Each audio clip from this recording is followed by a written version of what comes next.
lancée, comme vous avez dû le voir passer, dans énormément de chaînes YouTube parce que j'ai envie de faire un tag, le Mid-Year Book Tag. Et évidemment, comme son nom l'indique, en fait, c'est pour faire un bilan de milieu d'année, voir où on en est au niveau de nos lectures. J'ai récupéré les petites questions et du coup, eh bien, j'ai un petit peu déjà fait les réponses. Et je vous afficherai à peu près ici quand il y aura aussi toute une partie sur les statistiques parce que je pense que ça sera mieux au niveau visuel pour vous.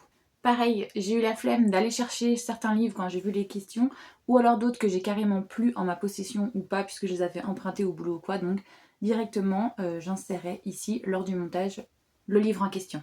On commence avec la première question qui est quelle est la meilleure lecture que tu as eue cette année? Et là, je vous avoue que c'est très difficile parce qu'autant en fiction, il y en a pas mal qui m'ont plu, mais c'est très difficile de les comparer avec de la non-fiction. Et du coup, il y a eu un essai et une autobiographie qui m'ont particulièrement marquée. Voilà, vous le savez peut-être ou pas, mais je suis une personne assez féministe. Je vous avoue que ça a fait pas mal écho en plein de choses en moi, puisque voilà, ça parle du fait que justement le comportement masculin de la société à l'actuelle, comment ils doivent se comporter les hommes pour être justement genrés hommes, nanana, et bien le coût que ça a, aussi bien psychologique, financier, et c'est... Voilà. Et que en gros, si les hommes se comportaient actuellement comme les femmes, on économiserait, je crois que c'est 92 milliards d'euros par an. Donc voilà, ça pourrait faire un petit peu plaisir au niveau du budget, mais voilà. Donc c'est un très intéressant comme livre et je le conseille justement si vous voulez avoir ce genre d'informations. C'est pas du tout fictif, tous les chiffres qu'elle avance, ce sont des chiffres qui sont réels et elle a créé d'ailleurs une formule scientifique pour pouvoir calculer le coût que ça coûte à un État, tout ce qui va être les comportements toxiques, mais aussi les accidents et évidemment les meurtres, les agressions et tout. Et à tel point que justement d'autres pays ont repris sa formule pour calculer eux aussi combien ça leur coûterait. Donc voilà, c'est quelque chose quand même d'assez poussé, scientifique, ce n'est pas quelque chose qui est juste sorti du chapeau. Donc voilà, c'est une très belle lecture que j'ai faite et que j'adore et que je recommande vivement. La deuxième lecture, et on est un peu dans le même registre, eh bien c'est Et la joie de vivre, le livre qu'a sorti Gisèle Pellicot. Est-ce que j'ai vraiment besoin d'expliquer pourquoi je l'ai adoré? Je ne pense pas. Je pense que tout le monde en France et même malheureusement à l'international, tellement cette affaire est retentissante, a entendu parler de cette affaire, l'affaire Mézan, puisqu'on est sur une femme qui pendant 10 ans a été... Il faisait venir des hommes pour qu'il la vée. Enfin, voilà. Et il prenait des photos, il le filmait tout ça, donc tout a été documenté, l'affaire a explosé évidemment parce que c'est une affaire retentissante. 10 ans, c'est une très longue période pour faire des agressions, et encore plus vu le nombre d'agresseurs, je ne sais plus si c'était entre 60 et 80 agresseurs dans cette affaire, donc voilà, il y a eu des phrases énormes qui ont été dites comme « Oh, bah il y a V et V », non, non, un V c'est un V, peu importe, voilà comment c'est fait. Bref, et... Du coup, c'était une lecture laquelle je m'attendais qu'il allait justement à être hyper sombre, hyper dark, parce que le sujet n'est pas léger, et au final, non. Cette femme, je la trouve d'une force incroyable, d'une résilience à toute épreuve, et c'est un livre qui au final est plein d'espoir et très... Ben, comme son nom l'indique, et la joie de vivre, cette femme ne se laisse pas abattre par ce qui lui est arrivé, et je trouve ça très beau. Donc voilà, après évidemment il y a des fictions que j'ai adorées par-dessus tout, mais je pense que c'est plus intéressant de mettre ce genre de titre en valeur. La deuxième question, c'est ma meilleure suite. Et là, je vous avoue que j'ai pas été chercher très loin. J'ai continué les Kéléana, j'ai continué les Trônes de glace. Donc je mettrai en meilleure suite le dernier que j'ai lu. Donc là, à l'heure actuelle, c'est L'Empire des Tempêtes. Et c'est une claque, franchement. Je suis d'accord avec beaucoup qui disent que les 3 premiers tomes, c'est long à se mettre en place. Mais à partir du moment où on a le vrai Love Interest qui arrive, je trouve qu'après, c'est que du caviar. Et voilà. Parce que dans le tome 1, elle a un love interest, dans le tome 2, elle a un deuxième love interest, et dans le tome 3 arrive le fameux dernier love interest. Et du coup, à partir de ce moment-là, moi je trouve que cette saga est excellente, il y a plein de personnages annexes, on a plein de points de vue en plus différents, un peu comme la saga de Rennes. Voilà, avec le temps, elle se bonifie, on s'est énormément attaché aux personnages, les personnages évoluent, il n'y a pas de complot, d'intrigue et tout. Bref, moi j'adore. Et du coup, je vais évidemment continuer. Mon objectif justement, c'est de les avoir finis avant la sortie du Hakotar 6. Et le summum, ça serait en plus de réussir à lire Crescent City. Mais c'est vraiment mon challenge annexe. Moi, d'abord, je veux finir les Kéléana avant de pouvoir attaquer Hakotar 6 et 7. Donc voilà ma meilleure suite de l'année. La troisième question, c'est quelle est la nouvelle parution du début d'année du coup que tu as le plus apprécié? On va dire qu'il y en a deux. Il y a Game Changer. J'avoue que j'avais entendu du bien, du moins bien, et j'avais un peu peur du coup de tomber dans cette lecture, même si je connaissais déjà l'histoire, parce que justement j'avais vu la série, et bien au final j'ai adoré ma lecture. Alors évidemment, il y a beaucoup de smut.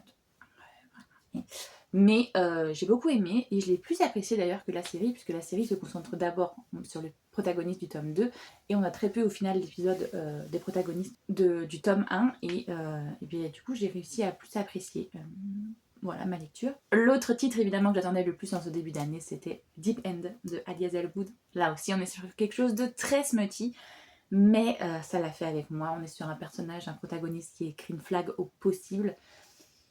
J'ai adoré. Moi, j'ai trop kiffé, même si les kicks leurs kicks à eux ne m'intéressent absolument pas. L'histoire en elle-même, les sujets qui étaient traités, le syndrome post-traumatique, les blessures, le fait d'être sportif, le fait justement d'avoir des kicks particuliers, de toujours ne pas s'entendre avec son partenaire, même si voilà, il y a de l'attirance, tatata. Bref, j'ai adoré. Et je suis trop contente parce que c'est. En plus, j'étais moitié dans une panne de lecture et justement, j'en parlais à ma meilleure amie et elle me dit: mais lis le dernier Hazelwood. De toute manière, tu l'as dans ta palle, donc lis-le, ça va te débloquer de ta panne de lecture. Et en effet, c'est ce qui s'est passé. Je l'ai lu et après, je suis repartie comme un an 40. Donc, Ali, toujours une pépite. La question 4, j'y ai déjà répondu un petit peu, hein, puisque quelle est la prochaine parution du coup pour les 6 mois à venir qui m'intéresse? Et bien évidemment, sans grande surprise, à Catharsis. Je ne vois pas qu'est-ce qui pourrait détrôner cette sortie en fait. Tout le monde l'attend depuis des années, donc j'ai très hâte. J'ai très hâte. Je ne sais pas quoi dire d'autre. Bien que si j'ai quand même un peu peur des protas qui vont être là et des chips qu'elle va faire. Parce qu'il y a des couples que nous, on veut que ça soit comme ça. Et si elle part dans un délire de non, mais en fait, c'est pas ça, ça va pas le faire en fait. Il va falloir que vous vous calmiez, madame. Je sais que c'est vous l'autrice, que vous faites ce que vous voulez avec vos personnages, mais non, en fait.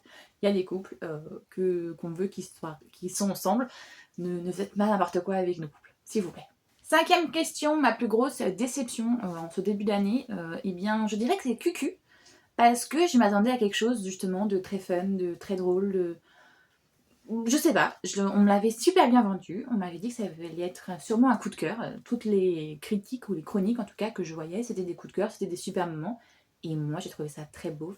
J'ai trouvé ça très. Enfin pas beauf dans le sens cas social, hein, mais beauf dans le sens ouais, ça casse pas trois pattes à un canard. J'étais là en mode mais tout est superficiel, tout est obvious, il n'y a rien de subtil. J'avais l'impression de lire presque un manuel du féminisme et enfin, non, je sais pas, j'ai pas réussi trop à adhérer à celui-ci.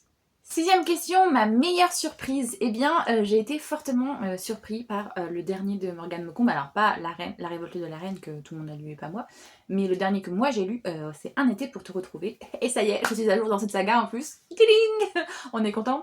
Donc, ouais, j'étais fortement surprise par les sujets, par comment il a résonné en moi et cette lecture-là. On est sur une romance avec une jeune femme qui va retrouver son ex et qui vont essayer de se donner une seconde chance, mais ça ne va pas forcément se passer comme prévu. Il y a plein de traumas, des sujets très durs à lire, il y a plein de trigger warnings, mais en vrai, j'en ai parlé avec ma meilleure amie en vocal juste après, et j'étais choquée de voir justement comment il a résonné en moi. J'ai adoré, alors j'ai détesté le tome 1, le tome 2 j'étais, ouais c'est cool, ça passe. Le 3 je l'ai adoré, mais c'est surtout à cause de Camille, parce que Magnolia me saoulait. Et le 4, eh ben justement je trouve que c'est le meilleur pour moi. Alors beaucoup préfèrent le 3 parce que Camille évidemment, mais pour moi le 4 c'est le meilleur justement. Pour la fin est surprenante et très bien amenée. Et on est sur quelque chose que tout le monde est là en mode mais non, on s'attendait pas à ça en fait. Mais si, les pierres de touche étaient là et moi je les avais repérées. Et d'ailleurs, je faisais des vocaux à ma meilleure amie en lui disant je veux que ça se passe comme ça, je veux que ça se passe comme ça, et si ça se passe pas comme ça, il y a un truc qui va pas dans le scénario en fait. Elle nous a mis des pierres de touche à tous les moments pour qu'on comprenne comment ça doit se finir. Si ça ne se finit pas comme ça, je ne comprends pas en fait. Et elle était choquée de voir en mode mais meuf, tout le monde pense l'inverse de toi en fait. Tout le monde pense que justement ça a été fait bizarrement en fait ce scénario. Et moi je suis pas d'accord. Autant le premier je l'ai détesté de bout en bout parce que moi il y a une trope qui me déteste, le bully to lover pour moi c'est impossible. Autant celui-ci, pour moi c'est un sans faute, enfin pas un sans faute parce que visiblement il n'a pas plu à tout le monde, mais pour moi ça a marché du feu de Dieu, j'ai adoré les sujets très bien traités, enfin voilà, j'ai rien à dire d'autre que je l'ai kiffé. La question 7, une nouvelle autrice fave, eh bien je vais mettre un joker sur cette question-là parce que tout simplement je n'en ai pas.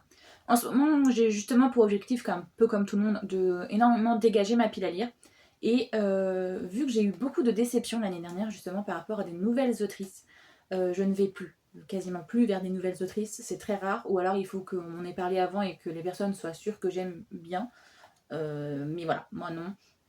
Je vais plus vers des nouvelles autrices, je reste sur ce que j'ai aimé, je finis d'ailleurs mes sagas, ça c'est aussi un des objectifs de cette année, de finir un max de sagas, comme l'année dernière en fait. Là, voilà. Les objectifs c'est on écrème, on écrème, on écrème, et du coup pas de nouvelles faves parce que si j'ai lu un titre d'une nouvelle autrice et que j'ai bien aimé, je la considère pas comme une nouvelle autrice favorite, donc non.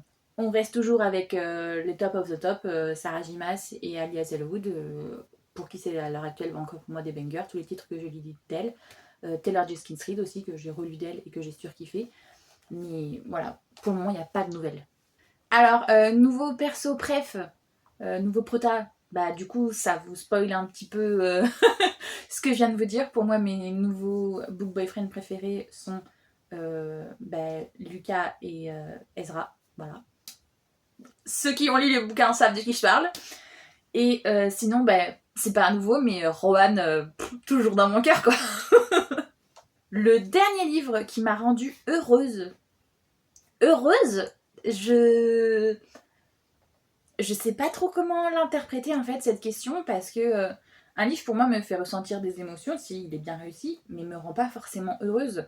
Quand là, par exemple, la dernière lecture que j'ai faite, ça m'a rendue heureuse parce que j'étais contente de la fin, mais il m'a pas rendue heureuse moi personnellement, à part peut-être, comme je vous ai dit, là, Un été pour te retrouver, où je me suis totalement relate dedans, ou Deep End, qui m'a dégagée d'une panne de lecture, donc j'étais très contente de ça, mais de là à en être heureuse, non. La lecture pour moi c'est un bon moment, c'est un peu aussi une thérapie, mais c'est pas ça qui va me rendre heureuse en tant que telle. Je suis heureuse quand je fais des salons par exemple, voilà. J'ai été à un événement, et j'étais très contente de retrouver des copines, de découvrir des nouvelles autrices, de rencontrer des lectrices et tout. Là, ouais, je peux considérer être ça comme heureuse, mais pas mes lectures. Le dernier livre qui m'a fait pleurer. Alors là, vous l'avez pas encore vous au moment où peut-être vous allez voir cette vidéo parce que l'update sera peut-être la vidéo prochaine. Mais c'est le dernier de Taylor Jenkins Reid que j'ai lu. C'est Les vrais amours. Voilà, de ce titre-là. Oui. Alors, encore une fois, moi je suis pas dans les émotions extrêmes, à part quand je suis en colère ou que voilà, je suis contente pour des personnages, mais je ne pleure pas littéralement. Mais par contre, oui, j'ai les yeux un peu humides parce qu'en plus là, le sujet était le deuil, donc voilà, quand tu es dans la tête du personnage et que tu vis avec ses émotions et que c'est très bien reconstruit, comme avec du Taylor Jenkins Reid, forcément là ça t'impacte un petit peu, et donc là oui. Et dans l'Empire des tempêtes aussi, là, ça m'a déchiré le cœur, mais voilà, j'ai pas pleuré, mais oui, j'avais les yeux très très très humides. Dernier livre acheté, ça tombe très bien, je vais devoir filmer le book haul. Ils sont ici. Donc, ces deux-là, je les ai achetés dans un salon, le Sea Book and Love. Donc, le dernier d'eux, Laurent Chevalier, La Reine... non, Le Royaume sans souveraine. Et compose avec moi de Coralie Romanti. Donc, ça, c'est un tome 2 et ça, c'est un tome 3. Comme je vous ai dit, je ne commence pas de nouvelles autrices. Et évidemment, j'ai eu Game Changer. Donc, j'ai pris aussi Heated Rivalry. Donc voilà mes derniers achats. La dernière question, c'est les livres que je veux lire avant la fin de l'année. Et là, comme je vous l'ai dit, mes objectifs sont assez précis. Je veux finir les Keleana à tout prix. Avant l'eau à Kotarsi, c'est un objectif prioritaire. Ensuite, il y a la saga Les Briariou aussi que j'aimerais finir. J'ai déjà lu les 2 premiers, donc là, il faudrait que je finisse les derniers. Et évidemment, il y a d'autres sagas que j'ai dans mes objectifs de finir. Il y a les Vivaldi, que j'aimerais bien avoir aussi fini incessamment sous peu. Ça m'arrangerait. Et ensuite, si je vous parle des petites statistiques que j'ai notées, eh bien à l'heure actuelle, le nombre de livres que j'ai lus mi-2026 s'annonce à 186 livres. Donc on est quand même...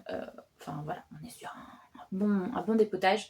Mais je compte tout. Je compte aussi bien les romans que les mangas, que les BD, que les essais. Enfin voilà, il y a tout qui est compris dedans. La seule chose que je ne compte pas, c'est les albums pour enfants que je lis pour le travail, évidemment, pour connaître un petit peu les références. Mais sinon, je compte toutes mes lectures dans ces 186 lectures. Ce qui fait un total de 50 000 pages. Donc on est quand même... Sur les 50 000 pages par contre, 56 000 pages, là il y a les albums qui sont compris dedans, je crois, dans cette stat-là. Le format dans lequel je lis le plus, c'est la lecture papier, évidemment.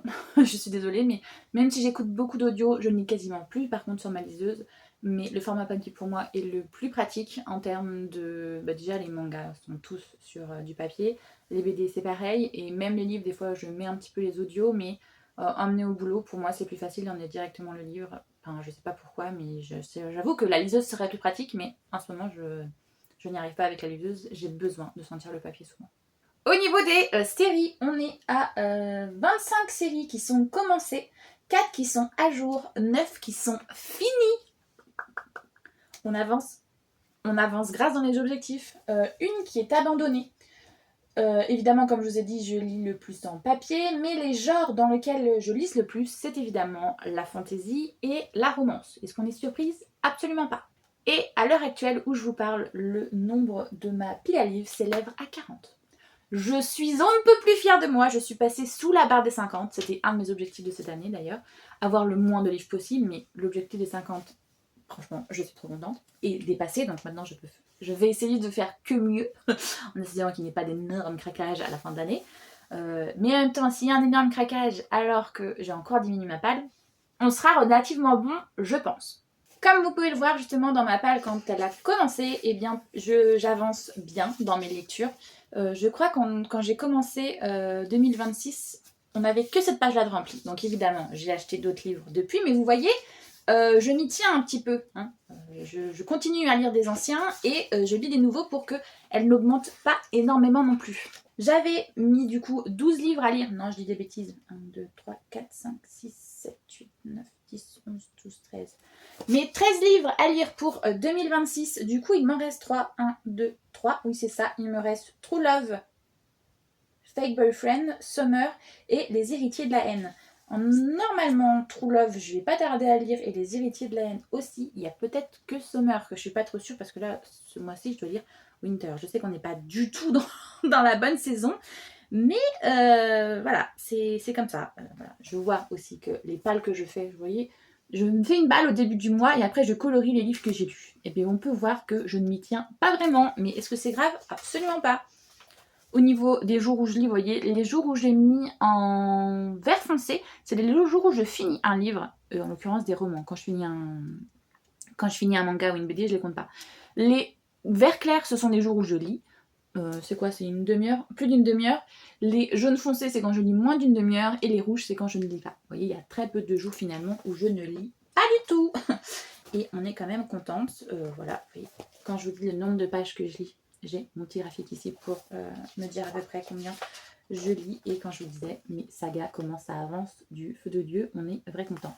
Celles que j'ai totalement coloriées, c'est celles qui sont finies, du coup.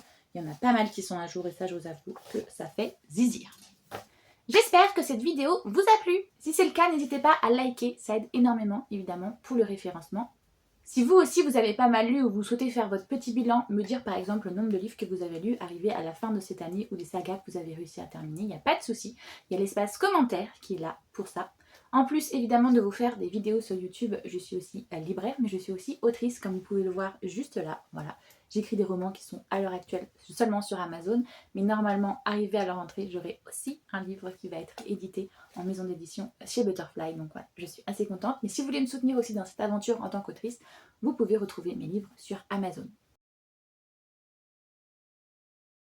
Moi, j'espère que tout va bien pour vous, que vous passez de bons moments, que vous faites de bonnes lectures. Et je vous fais tout plein de gros bisous.